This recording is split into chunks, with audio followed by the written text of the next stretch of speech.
kun seenaa mootii kootiiti taatee gaafa dhalachuu isaati kun seenaa mootii kootiiti taatee gaafa dhalachuu isaati.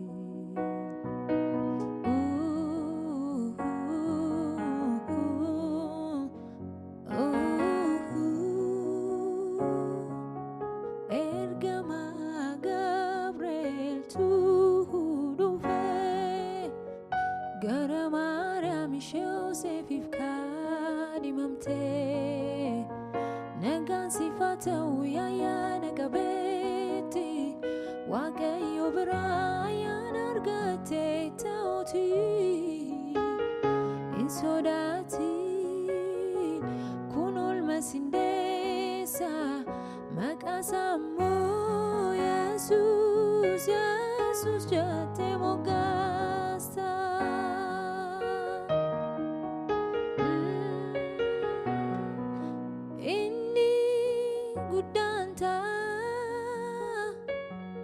Ilma Abbaas jedhamee waamama Waaqayyo gooftaanii teessoo abbaa bilisa Daawitiin kennaaf mana Yaaqoob irrattis bara baraan immoo barri mootummaan isaa dhuma hin qabu.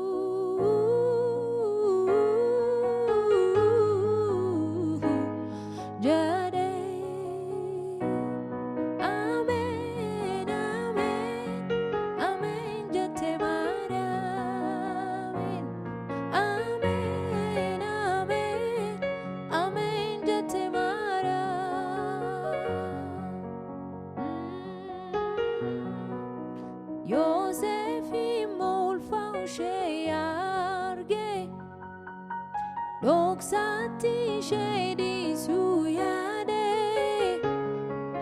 utuu yaada isaan mari'atu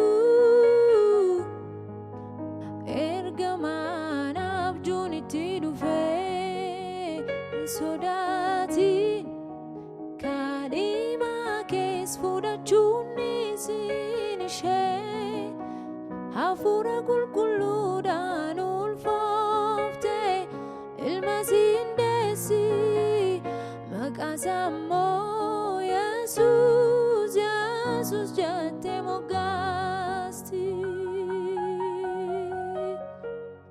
Inni guddaan ta'a ilma Abbaas jedhamee waamama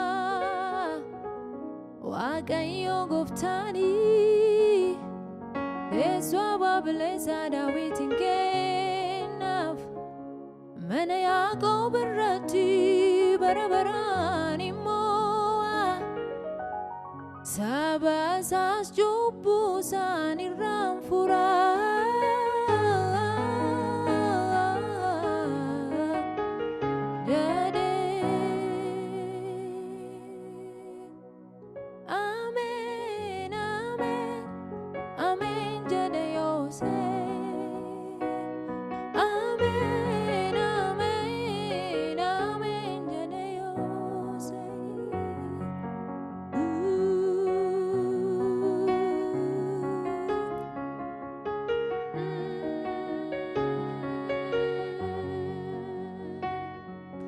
Yeroo sanatti mootichi Awugisxoos Qeesaar seera baase mootummaa koo keessa kan jiru hundinuu jedhee yoo facaafsisu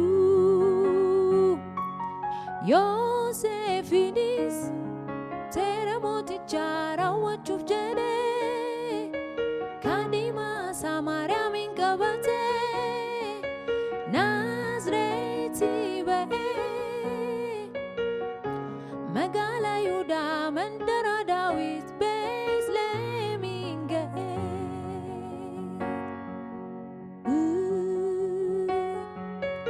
achotu jiranii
isaan simanne.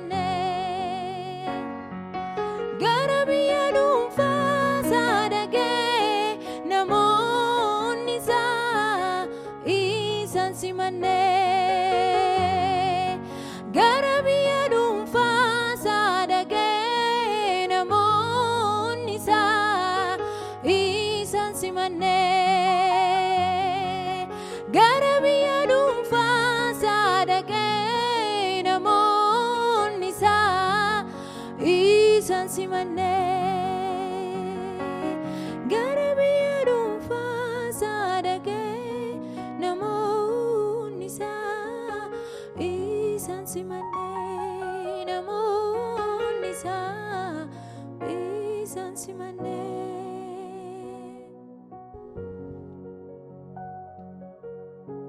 Har'as Yesuus karaa sagalee isaa gara onnee keenyaan dhufa.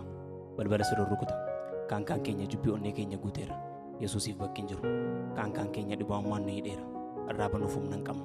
Kaan keenya immoo sagalimti isaa maal akka ta'e hin beeknu. Egaa sagalichi har'as iddoo buufatu dhabee naanna'aa jira.